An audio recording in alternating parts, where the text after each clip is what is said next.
Olá, pessoal! Bom dia, boa tarde ou boa noite, depende do horário que vocês estão me assistindo. Eu me chamo Laura Eduarda e faço parte do grupo que ficou responsável por falar sobre a surdoscegueira. Bom, meu grupo é constituído por mim, pelo Clayton Xavier e pelo João Pedro. E esse trabalho é da matéria de Libras do curso de licenciatura em Biologia, no campus IFB. Bom, antes de começar a conceituar a surdoscegueira, eu acho necessário e importante se comentar que é um tema muito mal falado pelas pessoas, quase não é comentado. Eu acho que deveria ser comentado tanto em seminários nas escolas, nas faculdades, nos trabalhos, em seminários, onde fosse necessário, porque as pessoas costumam ter medo e preconceito do que não conhecem. Essa característica, essa deficiência, mesmo que não seja recorrente pelas pessoas, por também ser uma condição um pouco rara, é importante ser falado, entende? Porque, como eu disse, as pessoas costumam ter preconceito do que não conhecem. É uma característica importante de ser comentada, porque é uma característica diferente. E não é porque é diferente que a gente tem que deixar de aprender, tem que deixar de comentar. Eu, por exemplo, já tinha ouvido falar sobre essa deficiência, mas eu nunca tinha entrado a fundo para poder saber como funcionava. E eu sempre, querendo ou não, tive uma curiosidade, mas eu nunca tinha tido essa curiosidade suficiente para poder ir a fundo nesse tema. E hoje eu sei que existem duas características, dois grupos de pessoas surdoscegas, que são as que adquirem ou ao longo da vida e as que nascem assim. Descobri também que é raro as pessoas nascerem com essa surdoscegueira e é mais comum as pessoas adquirirem ao longo do tempo. Então é importante ter esse conhecimento, né? Só queria frisar isso antes da gente começar o trabalho, para as pessoas terem um pouco mais de consciência em relação a esses temas. Bom, começando então, conceituando a surdoscegueira. Bom, a surdoscegueira é uma deficiência que compromete em diferentes graus o sentido da visão e da audição. A privação dos dois canais responsáveis pela recepção de informações à distância, ela afeta o desenvolvimento da comunicação, da linguagem, da mobilidade, da autonomia e também do aprendizado. Bom, há pessoas que podem ser totalmente surdas e cegas ou apresentar resíduos auditivos e ou visuais.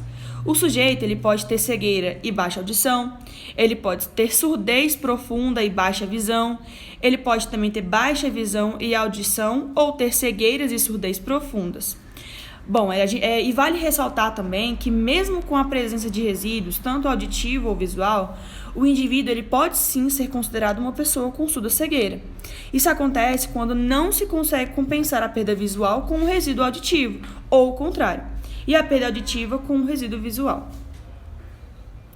A surdoscegueira ela é classificada em dois grupos: a congênita, que é quando o indivíduo nasce com a deficiência, e a adquirida, que é quando a pessoa nasce com a perda visual ou aditivo, adquirindo outra no decorrer da vida. Bom, a congênita, que é quando a pessoa nasce com a deficiência, é uma condição extremamente rara. E nesse tipo de condição é quando a pessoa tem mais dificuldade, digamos assim, para poder aprender a se comunicar. Porque diferente da adquirida, ela não teve nenhuma experiência anterior, seja tanto na visão quanto na audição. Então, ela vai ter que aprender literalmente do zero. As pessoas que adquirem a surdoscegueira ao longo da vida, elas pelo menos têm um sentido, uma experiência em algum dos sentidos. Então, vamos para a próxima. O indivíduo surdo-cegueira, ele necessita de um atendimento educacional especializado, diferente daquele destinado ao cego ou ao surdo, por se tratar de uma deficiência única com características específicas, principalmente no que se refere à comunicação, à informação e à mobilidade. Como eu disse anteriormente, na comunicação é importante, não só na comunicação, mas focando na comunicação, é importante que se tenha esse atendimento educacional especializado, porque, por exemplo, como foi dito, é diferente do que é destinado tanto só para o cego ou só para o surdo. Tem os dois. Então, é necessário que tenha esse atendimento especializado, que as pessoas também tenham conhecimento e que as pessoas que trabalham com isso precisam se especializar também, entende? Então, é necessário frisar nessa parte da comunicação. A gente vai falar mais pra frente os meios de comunicação, os meninos vão falar também. Então, continuando, e por último, a pessoa surdocega ela apresenta uma das deficiências menos conhecidas, como eu disse no início da videoaula. Ela não é uma pessoa cega que não possa ver, nem um surdo que não possa ouvir. Ela é uma pessoa com uma deficiência multissensorial, privada do uso dos seus sentidos espaciais e de distância, razão pela qual sua educação deve partir de necessidades individuais. Bom, agora eu passo a palavra para o João, ele vai começar a falar sobre os meios de comunicação. E é isso, muito obrigada e a gente se vê.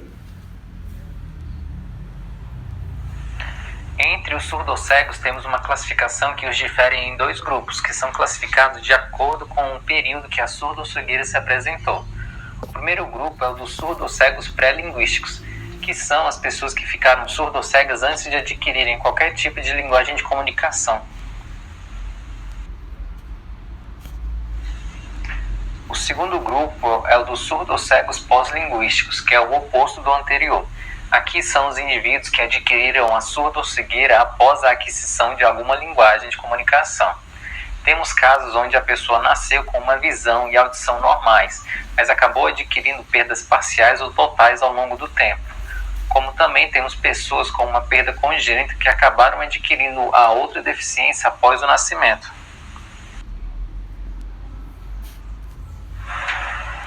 Agora falando um pouco sobre como é a comunicação de um surdo-cego. Como já esperado, os meios de comunicação utilizados por eles têm suas próprias técnicas, como a linguagem de sinal tátil. É bem parecida com a linguagem que estamos aprendendo, mas ela possui seus próprios sinais, onde para a realização dos sinais se dá geralmente com as pessoas de mãos dadas, permitindo assim que o surdo-cego possa sentir com detalhes os movimentos das mãos e assim entender a mensagem. Também temos o método Tadoma, que é um método de comunicação com falantes que não sabem a linguagem de sinais tátil. Aqui, o surdo-cego põe uma das mãos na região da boca para sentir o movimento dos lábios e das bochechas da pessoa. Dependendo do quão especialista o surdo-cego for, ele consegue sentir até mesmo as vibrações da garganta da pessoa. Podemos perceber que é uma adaptação incrível da leitura de lábios já mais conhecida. Oi pessoal, eu me chamo Clayton dos Santos Xavier e vou dar continuidade ao que o aluno João estava falando, que são as formas de comunicação de pessoas surdo-cegas, né? E o terceiro tópico é o alfabeto datilológico, onde diz que as letras do alfabeto se formam mediante diferentes posições dos dedos da mão. E por último, mas não menos importante, nós temos o tópico 4, que fala sobre o sistema Braille tátil, que é um sistema alfabético baseado no sistema Braille tradicional, né, de leitura e escrita. Ele também é adaptado para que a pessoa surdo-cega perceba através do tato.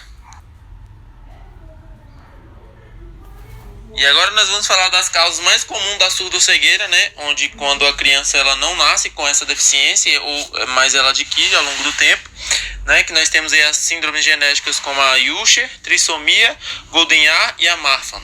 Nós temos também a diabetes, os tumores cerebrais, AVC, que é o acidente vascular cerebral, né? Conhecido aí por muita gente, as meningites também que afeta essa questão e os choques anafiláticos. Bom pessoal, como de praxe, nós temos que falar também onde pessoas que nascem ou adquirem ao longo do tempo a surdo-cegueira, né? Onde elas devem procurar apoio especializado, porque querendo ou não tem que ter um apoio especializado para essas pessoas. Nós temos aqui alguns núcleos, né? Que por exemplo, nós temos a Secretaria Municipal de Educação, o SME, nós temos a Secretaria Estadual de Educação, que é o SED, nós temos os núcleos regionais de educação, que é o NRS, nós temos o Centro de Atendimento Especializado na área de surdo-cegueiro. Todos esses núcleos, pessoal, podem ser encontrados nas áreas administrativas aqui do DF, mas também podem ser encontrados por todo o Brasil.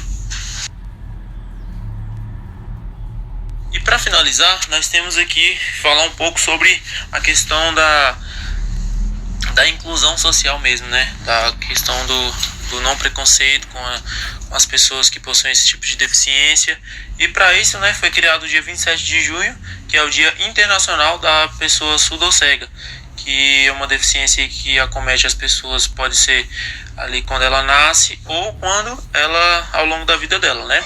E para finalizar, eu vou falar uma frase aqui da Helen Keller, que As melhores e mais belas coisas do mundo não podem ser vistas nem tocadas, elas devem ser sentidas com o coração. Essa é uma das frases que pode representar aí as pessoas que possuem a deficiência de surdo-cegueira. Beleza, pessoal? Valeu. Obrigado.